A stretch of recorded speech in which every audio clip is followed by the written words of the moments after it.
Hello families, బాగున్నారా? నేను ఇప్పుడు hotel style egg masala curry చూపిస్తున్నా. స్క్రీన్ మీద క్లియర్గా ప్లే అవుతుంది. తర్వాత ఒక ఉల్లిపాయ, జీడిపప్పు, హోల్ గరం మసాలా వేసేసి మెత్తగా పేస్ట్ లాగా చేసుకొని పక్కకు పెట్టుకోండి.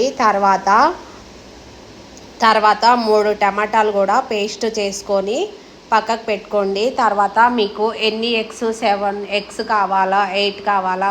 నేనైతే 4 ఎగ్స్ పెట్టి మంచిగా ఉడికించుకొని పక్కకు పెట్టుకున్న. తర్వాత ఆయిల్ వేసి పసుపు, కారం వేసి గుడ్లని గోల్డెన్ బ్రౌన్ లాగా వేపుకొని పక్కకు పెట్టుకోవాలి.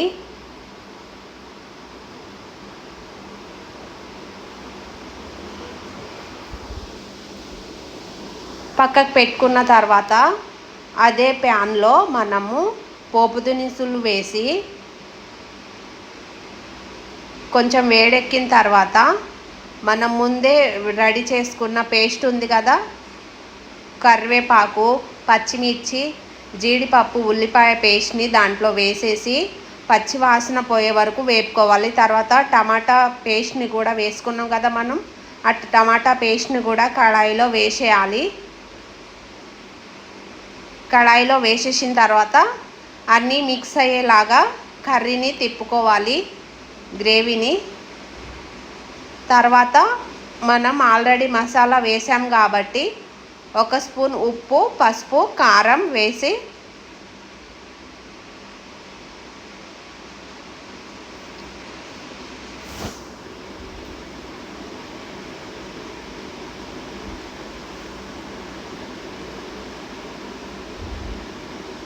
మళ్ళీ మిక్స్ చేసుకోవాలి.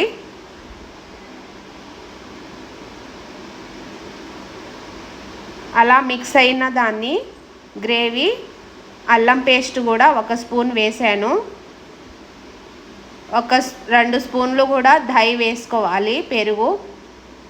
మసాలా మనం హోటల్ స్టైల్ మసాలా కర్రీ చేస్తున్నాం కదా, దహి కూడా వేసి మంచిగా 1 గ్లాస్ వాటర్ పోసి నీట్గా కలుపుకొని కూరని దాంట్లో గుడ్లు వేసేయాలి. వేసేసిన తర్వాత ధనియా పౌడర్ కూడా వేయాలి. ధనియా పౌడర్ వేసిన తర్వాత శుభ్రంగా కడిగి పెట్టుకున్న కొత్తిమీర కూడా వేసి ఇంకో 15 నిమిషాలు కర్రీని ఉడకనిద్దాం. ఇలా టేస్టీగా మనం ఇంట్లోనే hotel style egg curry masala